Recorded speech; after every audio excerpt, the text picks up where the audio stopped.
Bonjour à toutes et à tous. Aujourd'hui, petite vidéo un peu spéciale. Je vais react la vidéo de Francis Kurkdjian, l'interview de Francis Kurkdjian sur les secrets et les anecdotes de sa carrière. Mais avant de commencer la vidéo, je vais vous demander de liker, de commenter, de vous abonner. C'est très important. J'ai regardé la dernière fois les analyses. Il y a plus de 60 personnes qui regardent les vidéos qui ne sont pas abonnées à la chaîne. Je vais vous demander de donner de la force à cette chaîne pour pouvoir la développer, la faire grandir et réserver encore plein d'autres surprises sur cette chaîne. Donc je vous remercie par avance. Donc on va commencer tout de suite cette vidéo par la react de l'interview de Francis Kurkdjian. Allez, c'est parti, on va réagir à cette petite vidéo tous ensemble.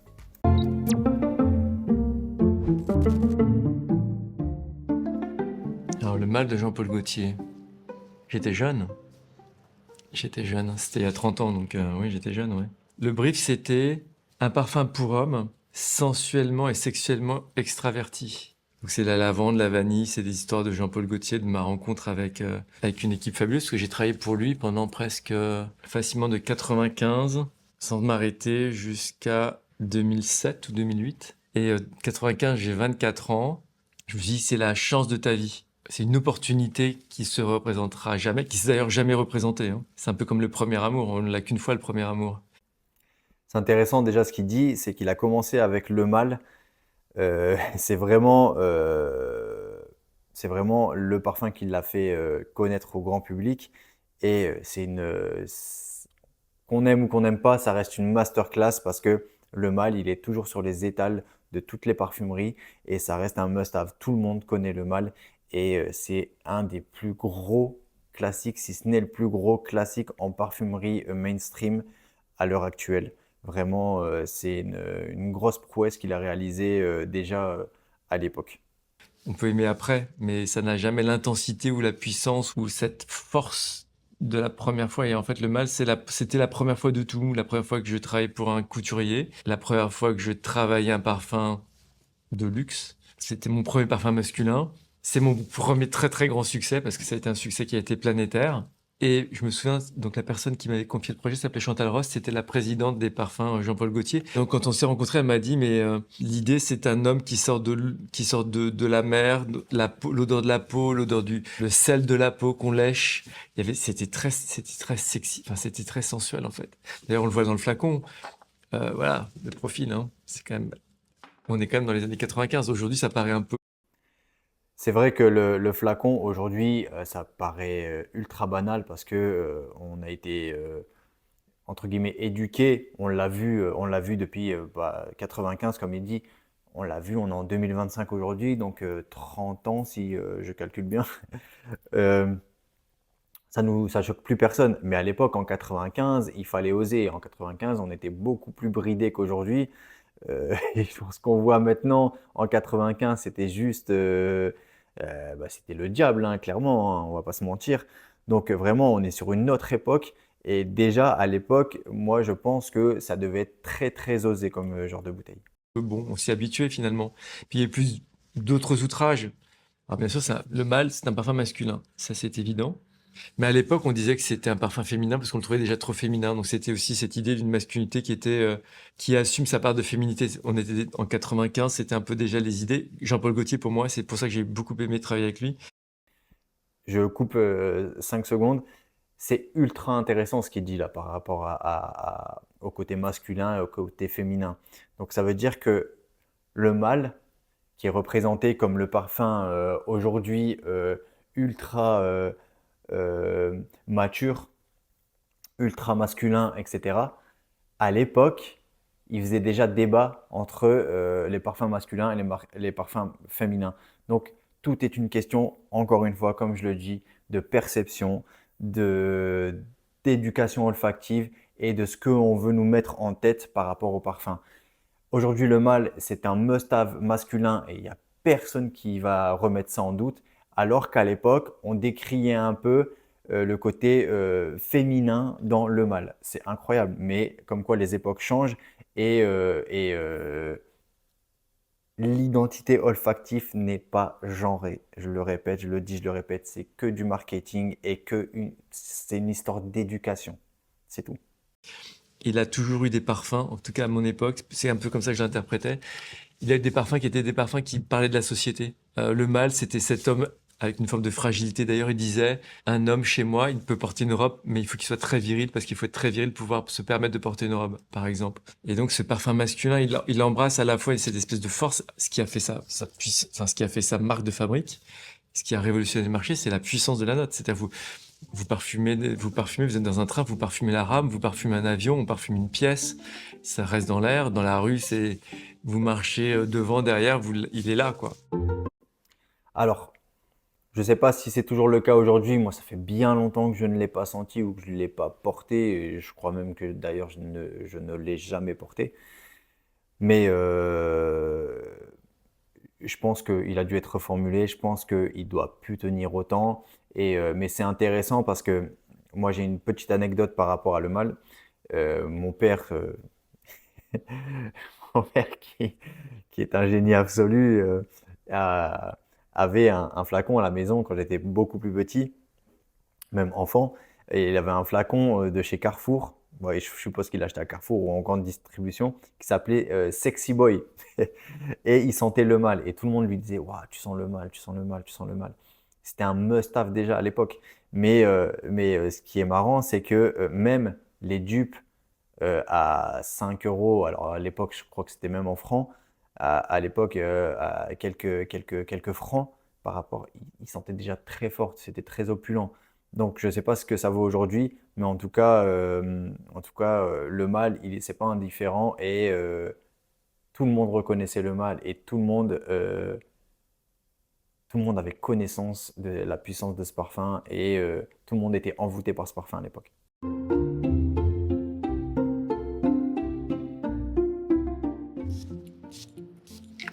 J'ai pas senti depuis longtemps, hein. Narciso Rodriguez, For Him. Alors lui, il vient après la femme. C'est le Adam qui sort de Ève. C'est une note que j'aime beaucoup parce c'est une odeur un peu cuirée. Cette note boisée, la lavande, elle passe au milieu. On sent l'épice, la noix de muscade. Travailler avec Narciso, c'était très intéressant déjà sur le féminin parce qu'il avait une vision très classique euh, de la féminité. Et d'ailleurs, j'ai retenu toujours de lui, j'en parle souvent, il disait classic is not a dirty word. Le classicisme n'est pas un gros mot. À une époque où dans les années 2000, c'était en fait même aujourd'hui c'est un peu ça, c'est toujours la modernité, et en fait, il avait ce style très singulier où il arrive à manier des formes très simples et en même temps intemporelles. Il a été connu, très très connu à l'époque où il avait dessiné la robe de mariée de Caroline Bessette, qui était la femme de Kennedy Jr. Il est passé à un moment donné à la direction artistique de l'OEV et en fait, dans les années 2000, il crée sa marque et on travaille ce parfum. Et le masculin, je pense que c'est un de mes exercices de parfumerie le plus complexe parce que c'est là où j'avais pas la même vision enfin, on n'était pas forcément d'accord sur ce qu'il fallait faire. Moi, j'étais parti pour faire l'idée de décliner le féminin en masculin, vraiment comme il l'a fait sur son flacon, et lui cherchait plutôt une odeur un peu 70. Il pensait à son père pendant la création du parfum. Il y a eu un succès d'estime, on a gagné plein de prix, et je pense que on n'a pas gagné le cœur des gens parce que je pense que le parfum est un peu trop intellectuel. C'est toujours un peu la limite en parfumerie. On fait pas une œuvre d'art, hein. Un parfum, c'est comme une paire de chaussures. Finalement, pour que ça soit un succès, il faut que ça soit confortable. Et encore, les chaussures, c'est la seule chose pour lesquelles on est prêt à faire des sacrifices parce que, notamment les femmes, parce qu'on peut mettre des chaussures trop petites, mais si on a l'impression d'être beau. Un parfum, si ça plaît pas, on va pas porter un parfum qui nous plaît pas. On porte pas un parfum pour la fame. On porte pas un parfum parce que c'est chic ou parce que c'est à la mode. On porte un parfum parce qu'on l'aime. Mais je me souviens des séances de travail. Il y a plusieurs choses là dans l'extrait qu'on vient de regarder. D'abord, il dit que, si j'ai bien compris ce qu'il disait, c'est que pour lui, le parfum, c'est pas une œuvre d'art. C'est très intéressant ce qu'il dit et c'est très surprenant de la part de quelqu'un comme Francis Kurkdjian qui met l'art en avant dans quasiment la totalité de ses parfums. C'est toujours très poétique, c'est toujours de l'entendre dire que c'était pas une œuvre d'art, ça me surprend énormément. Moi qui ai tendance à dire que le parfum, justement, c'est une œuvre d'art, c'est une composition de plein de choses, une composition d'un vécu, etc. Et euh, tous les ingrédients mis en général dans l'art, que ce soit la musique, le dessin, et que sais-je. Là, il nous explique que la parfumerie, c'est pas de l'art. Enfin, si j'ai bien compris ce qu'il voulait dire, je suis assez surpris. Et deuxième point, qu'on porte un parfum parce que c'est confortable. Mais en fait, là, je suis pas forcément d'accord avec lui parce que je sais qu'il y a plein de personnes qui ne portent. Et il dit on porte pas un parfum pour la fame, on porte pas un parfum pour faire chic, etc. Dans son idéologie à lui, ça doit être ça. Mais c'est pas forcément la réalité. La réalité, elle est telle qu'aujourd'hui, moi-même, sur les revues que je fais, etc., on me demande des parfums pour séduire, on me demande des parfums pour ceci, on me demande des parfums pour cela. J'ai beaucoup de personnes qui commentent les vidéos et qui ne cherchent même pas à ce que le parfum leur plaît à eux directement, égoïstement, parce que c'est aussi ça. Non, c'est d'abord le parfum doit plaire aux autres, etc. Donc, pour la fame, pour faire chic aussi, parce que quand on sent bon, ben, je sais pas, je crois que c'est un autre youtubeur, on sent beau. Euh, Moi, je suis pas dans ce discours-là non plus, mais c'est vrai que la plupart des gens ont ce discours-là. Ils veulent sentir bon pour séduire, pour ceci, pour cela. Et donc, c'est un peu faussé ce qu'il dit. Je pense que dans son idée à lui de la parfumerie, ça doit être ce qu'il met en avant, mais c'est pas du tout la réalité, selon moi. Séance de travail avec Narciso, c'était, il disait rarement oui.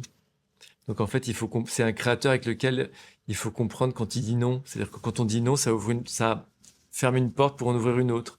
Et en fait, avec une succession de non, à un moment donné, on arrive à trouver des oui. C'est pas comme Jean-Paul Gaultier qui aime les choses vanillées, qui dit oui quasiment, enfin beaucoup, qui dit oui facilement, on va dire. Là, Narciso, c'est plus intellectuel. Encore une fois, très intéressant ce qu'il dit. On a souvent le débat du comparatif. Vous savez que maintenant, Francis Kurkdjian est je sais pas comment on appelle ça, directeur artistique ou directeur. En tout cas, c'est l'homme à la baguette de chez Dior pour la parfumerie. Et il est quand même vachement décrié chez Dior. Et ce qu'on entend là, c'est que clairement, c'est peut-être l'homme qui a la baguette, mais c'est pas lui qui finalise le tour de magie.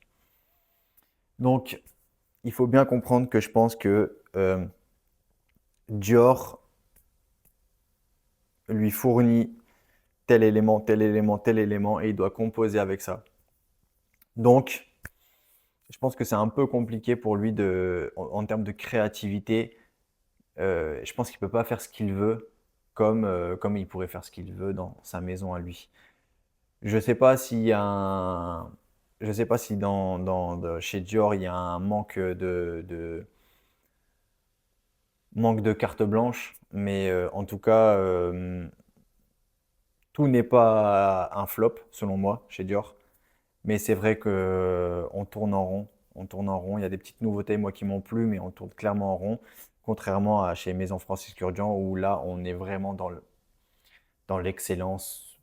On va peut-être pas abuser, mais on a vraiment des parfums quand même assez incroyables chez Maison Francis Kurkdjian. C'est pas la maison, c'est pas la maison Francis Kurkdjian, c'est pas la perfection absolue où genre il détrône toutes les autres maisons, mais on est quand même sur un haut level vraiment très très haut.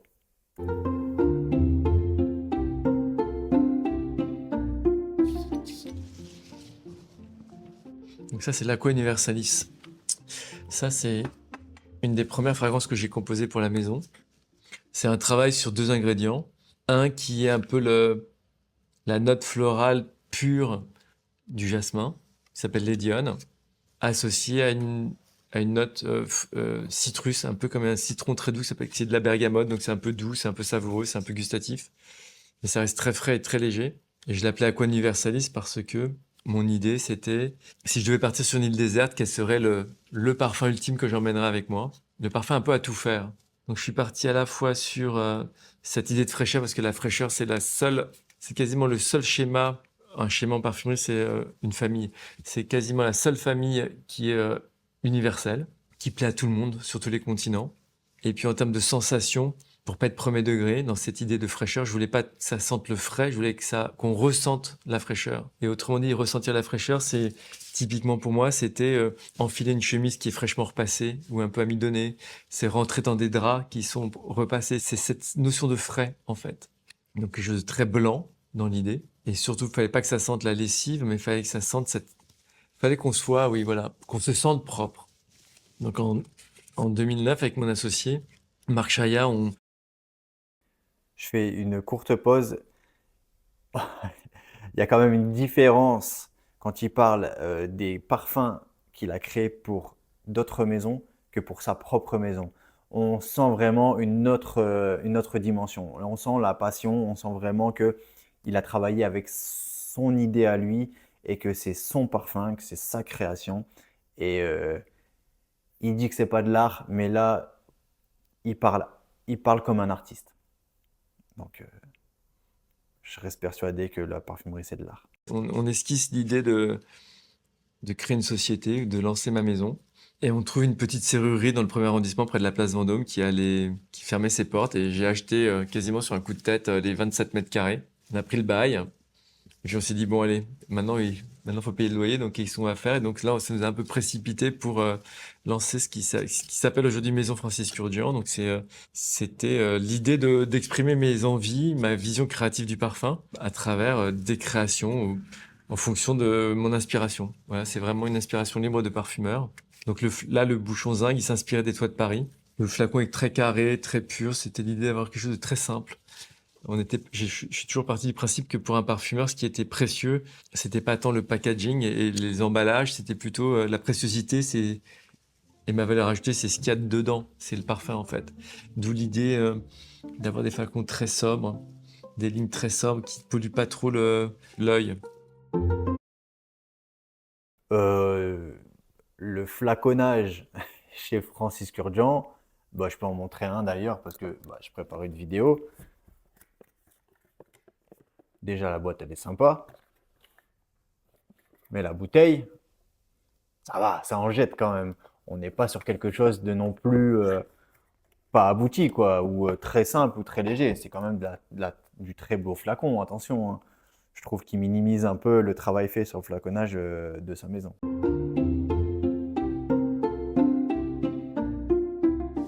Elisab. Elisab 2011. Alors j'avais une passion pour ma marque Shahriar, mon associé est libanais. Donc le premier voyage qu'on a fait à Beyrouth, c'était en 2005, à l'automne 2005. On part à Beyrouth, il m'emmène découvrir son pays. Je suis tombé fou amoureux du Liban et de Beyrouth. On est beaucoup sortis. Et puis c'est à l'époque, je crois également, où Madonna choisit Elisab pour lui faire une tenue de scène. Et tout d'un coup, j'entends parler de ce créateur dont je n'avais jamais entendu parler, qui est au Moyen-Orient une rockstar, même s'il est très discret. Entre-temps, depuis maintenant, il a habillé notamment dernièrement Céline Dion et Jennifer Lopez, hein. Et quand le projet arrive, je me suis dit pareil, c'est un projet pour moi. Il y a des projets comme ça, on les ressent. On se dit, on est bien dedans, je pense que c'est comme un rôle. On comprend tout, j'ai compris en fait. Et la directrice de la marque voulait un parfum ambré, c'est-à-dire un parfum très lourd, très sombre, très opulent, très oriental. Et en fait, j'ai pris le contre-pied de tout le monde et je suis parti sur l'idée de la luminosité. D'ailleurs, le nom de code du parfum s'appelle Nour. Nour, ça veut dire lumière en arabe. Et mon prénom arménien, c'est Nourlan qui veut dire la même chose, ça veut dire lumière aussi, c'est la version masculine. Et en fait, d'avoir vécu le Liban, la douceur du rivage, les plages, la mer, les forêts de cèdres, les soirées, parce que quand même, les routes, c'est aussi ça. Je pense que c'est c'est ce qui a fait la différence en fait. Et donc je suis arrivé avec cette note qui s'appelait Nour, qui était autour d'une fleur d'oranger, un petit peu boisée derrière, un petit peu mielée. Et je crois qu'il y a un coup de cœur en fait, quasiment immédiat d'Elisab. J'aime beaucoup ce parfum. Il a un très grand sillage. Il est très étonnant parce que très léger, très aérien, mais c'est comme chez Elisab, il y a soit la grande robe, un peu type robe de mariée, couture, strass, paillettes, presque crinoline. Et à côté, il a des silhouettes beaucoup plus évanescentes, comme des elfes. Et en fait, c'est un peu cette idée de fleurs qui tourbillonnent dans l'air. Et en fait, ce parfum, il a ce contraste de la légèreté et de la présence. Mais j'aime bien les parfums lumineux, en fait.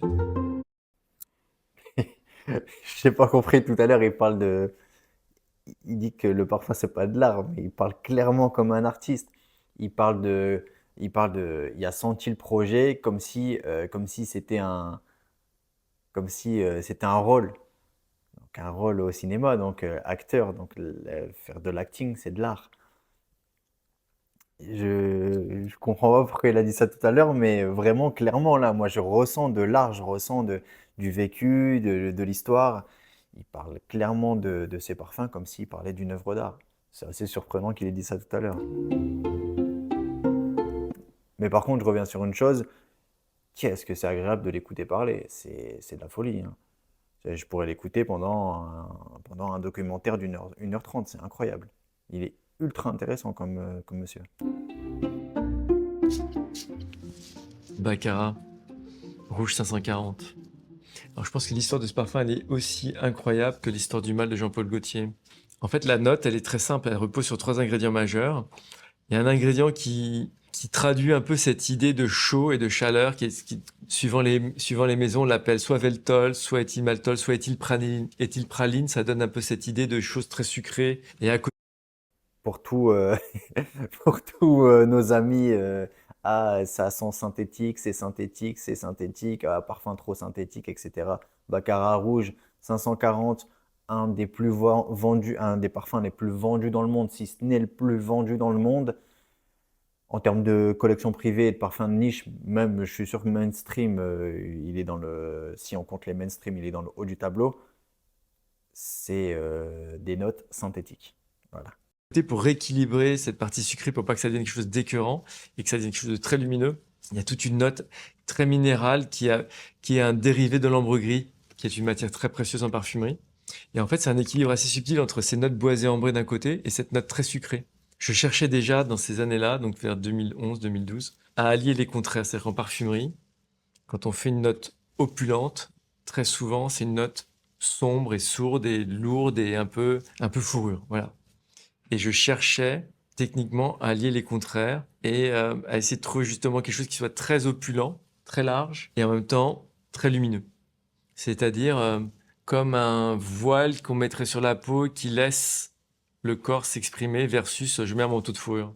Donc je pense qu'on comprend bien l'analogie. Et puis il y a eu la rencontre avec Baccarat et quand j'ai rencontré l'équipe Baccarat et sa présidente, j'ai juste dit mais en fait expliquez-moi c'est quoi le cristal. Et en fait le cristal c'est finalement les mêmes composants que le verre, mais il y a des métaux un peu plus lourds dedans. Et quand on rajoute ces métaux et cette fameuse recette un peu secrète, en fait le cristal c'est du verre mais qui est plus lourd et dont le tintement est plus aigu. Et il est plus lumineux.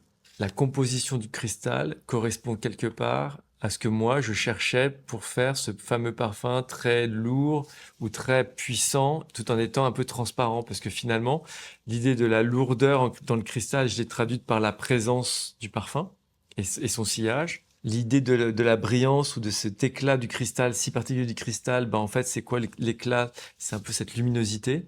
Et donc j'ai sorti de mes tiroirs cette note qui était un peu que je travaillais depuis plusieurs années, 2 ou 3 ans. Et je leur ai dit voilà, je pense que ça pourrait convenir. Et le nom, parce que j'ai trouvé le nom aussi, le nom s'inspire du cristal rouge, parce qu'en fait, la spécificité de Baccarat, c'est de faire des chandeliers en cristal, comme celui qui est un peu dans mon bureau, au-dessus de ma tête. Et chaque chandelier Baccarat est signé par un petit morceau de cristal rouge qui a une forme, ils appellent ça la coupe émeraude, et qui est rouge, en cristal rouge. Et en fait, quand j'ai commencé à chercher le nom pour ce parfum, comme Baccarat est une maison, on fêtait le 250e anniversaire, il y avait quelque chose de très lourd à porter. Voilà, c'était très héritage, très archive, très historique. Je me suis dit, si je commence à faire un parfum patrimonial, c'est comme une espèce de grosse chantilly indigeste. Il faut avoir quelque chose qui soit beaucoup plus radical, beaucoup plus moderne, qui claque, quelque chose qui sonne, qui claque comme la formule pour moi claque parce que c'est une formule.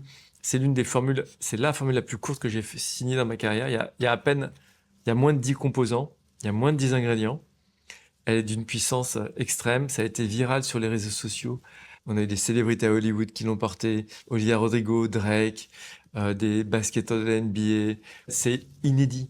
En fait, c'est surprenant parce que quand je dis inédit, dans l'histoire de la parfumerie, à date, une maison de la taille de ma maison n'a jamais réussi à se hisser dans le top 5 des ventes mondiales. Avec aussi peu de points de vente, sans égérie, sans publicité, sans placarder toutes les villes du monde avec de la publicité ni dans les journaux, juste par la force de l'émotion que ce parfum dégage.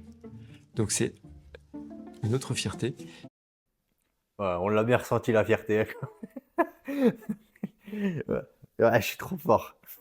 On l'a bien ressenti la fierté, ouais. Mais c'est vraiment, c'est inouï en fait.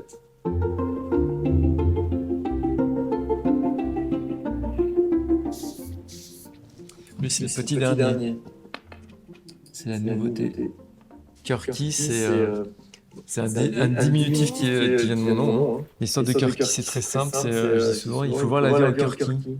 Et voir la vie en Kirky, c'est finalement quand on apprend à être grand, on nous fixe des limites. On nous donne un cadre, tu ne peux plus faire ci, on ne peut plus manger de bonbons. On ne sait pas pourquoi, quand on devient adulte, tout d'un coup, moi j'adore manger des bonbons, tout d'un coup il y a quelque chose, on vous regarde un peu comme un débile si vous mangez des bonbons. Ouais. Quand vous êtes petit, on vous dit n'en mange pas, mais on vous autorise, on trouve ça super cute. Puis quand vous êtes grand, tout d'un coup ça devient un peu incongru. Cette histoire-là, c'est une histoire d'incongruité. Pourquoi on ne pourrait pas faire des bêtises quand on est grand? Pourquoi tout d'un coup il faut devenir sage? Pourquoi tout d'un coup il faut rentrer dans le rang? Et du coup, j'ai transformé ça dans une histoire olfactive où je me suis mis finalement, qu'est-ce qui m'empêcherait, en étant grand, adulte, de porter une odeur un peu joyeuse, festive, rigolote? Voilà. Qu'est-ce qui fait que tout d'un coup, pourquoi la parfumerie, surtout quand on nous dit les parfumeries de niche ou les parfumeries exclusives, pourquoi tout d'un coup il faudrait que tout ça soit sérieux? Est-ce qu'il faut vraiment qu'on tire la gueule en fait? C'est un peu ça l'idée. Et donc Kirky, il est né un peu comme ça, avec ses petites couleurs pop, un peu orangives. Ça s'inspire d'une boîte de dragées quand j'étais petit. Moi, je suis dans les années 70, donc le rouge et le vert, l'orange et le vert, c'est typique couleur années 70. Ça sent un peu, alors c'est compliqué de citer une marque, mais ça sent un peu toutes ces notes, un peu de confiserie, un peu de jelly bean et de dragibus et de choses très hyper pop. Alors je pense que ça passe ou ça casse, ou on se fracasse et c'est un flop, ce qui me ferait très mal au cœur. Ou alors au contraire, les gens arrivent à comprendre un peu mon histoire, ce que j'essaie de dire à travers ce parfum, avec sincérité, avec une forme de désinvolture. Alors honnêtement, je ne sais pas, hein, mais moi j'en ai entendu parler nulle part. Hein.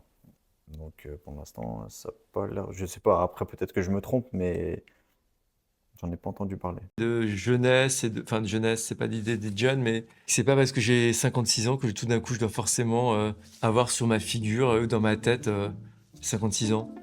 J'ai pas envie. Donc c'est un peu un remède à tout ça. Merci GQ pour La vidéo était très intéressante. C'est un vrai régal de pouvoir l'écouter parler. Franchement, l'interview est vraiment top. Ce que j'en retiens, c'est qu'il considère que la parfumerie n'est pas un art.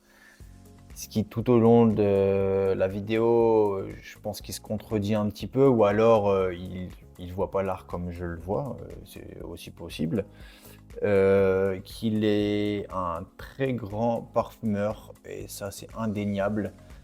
Sa maison est une très grosse réussite. Baccarat Rouge est l'une, si ce n'est la plus grosse réussite en parfumerie, collection privée et niche. En tout cas, c'est peut-être le plus connu, avec Bois d'Argent peut-être de chez Dior. Et Le Mâle est probablement aussi l'un des plus connus en mainstream. Donc Francis Kurkdjian, c'est pas n'importe qui. Faut pas minimiser son travail par rapport à ce qu'il fait chez Dior actuellement. Je sais que il y a débat, il y a clairement débat. C'est pas totalement nul ce qu'il fait chez Dior. Pour moi, il y a des réussites. Mais en tout cas, on voit un passionné de parfum clairement dans cette interview, et on voit un artiste. Ce monsieur est un artiste qui peut être très fier de son travail, parce que franchement, c'est de la grande parfumerie. Donc voilà, je vous remercie de m'avoir regardé jusqu'au bout. J'espère que ce format vidéo vous a plu. Hein. Je pourrais en refaire. Moi, j'ai trouvé ça très intéressant. Je sais qu'il y en a un sur Alberto Morillas, il me semble. Ou d'autres, il y a plein d'autres vidéos parfums sur Internet qui pourraient être très intéressantes à React. Si ça vous plaît, dites-le moi en commentaire et je continuerai. Et même si vous répondez pas que j'aime ça, je continuerai quand même parce que je fais ce que je veux, tout simplement. Et je vous remercie de m'avoir regardé jusqu'au bout. Je vous dis prenez soin de vous. À bientôt. Ciao.